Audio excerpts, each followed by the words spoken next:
So the question is, should I or should I not get a home inspection when I'm buying a property? Well, the answer to that question is an emphatic yes. You should always pay for a home inspection whenever you're purchasing a property. And let me tell you why. Um, Home inspections are not mandatory, but they are highly recommended.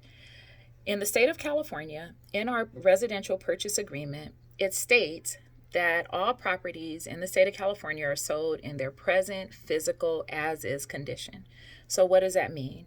It means that when you're going in to purchase a home, you're not looking for that property to be completely remodeled. You're not looking for the seller to do upgrades so that it looks more aesthetically pleasing to you.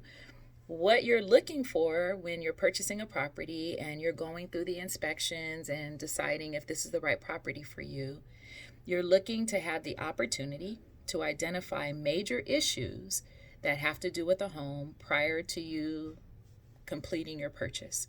Your first clue that a home inspection is important is the fact that it can be used as a contingency in you purchasing the property to begin with. So that means it's pretty important. So home inspections give you a more detailed information about the overall condition of a home prior to you purchasing it. You're to hire a qualified inspector, which any good real estate agent will be able to refer you to. That person is going to do an in-depth study of the property. They're going to be unbiased and look at all of your potential concerns.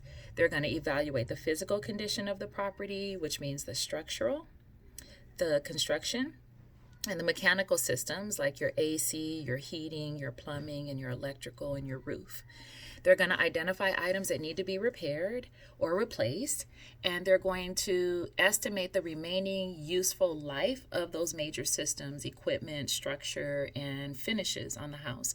So even though you may have a water heater that's operating fine, he can look at the date that that water heater was manufactured, and he or she, the inspector, will be able to tell you, you know what, this is pretty close to nearing the end of its useful life cycle.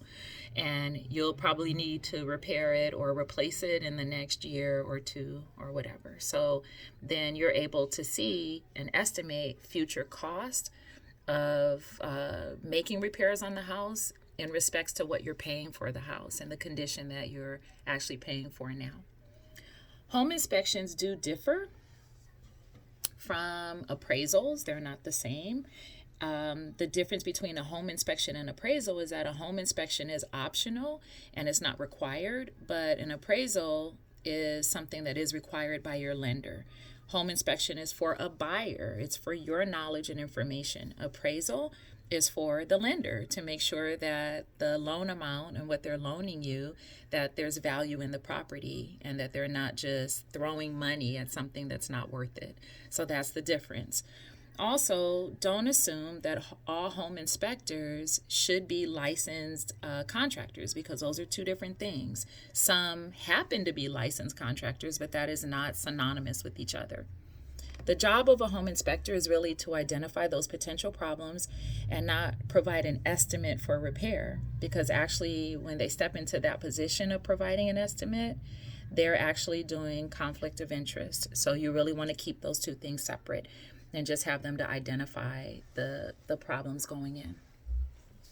Now, once those items are identified, there may be a need for you to seek further evaluation. For example, if you have a home inspector that comes in and says, you know what, I see mold, or the plumbing seems to not be functioning properly, then that triggers you to have a mold inspection, to have a licensed plumber come in, to have a licensed roofer come in, to have a person that specializes in HVAC, which would be air conditioning and heating, to come in. So it triggers possibly further inspections to be done. Home inspector will charge you depending on the square footage, how big the house is, how many bathrooms, bedrooms, if it's 1-story, 2-story, how old the home is, and also how accessible the systems are. If the home is on a slab foundation, it costs a little less. If it's on a raised foundation and they have to crawl underneath the house, they're going to charge more because it gets pretty dirty down there and they have to put on their overalls and a jumpsuit. So home inspection, depending on house and all of these factors, can cost anywhere between $300 on up to maybe even $700 if you're in a mansion, a home that exceeds 5,000 square feet. So those are just some things for you to think about. Make sure you have a home inspection. It's very important. And make sure that if there are things that come out negatively that would affect your desire to purchase the home, that you are either being compensated for it by a price reduction, by having those repairs completed by the seller prior to the close of escrow, or you may just need to walk away and this might not be the house for you. Okay? Take care. Thank you for listening.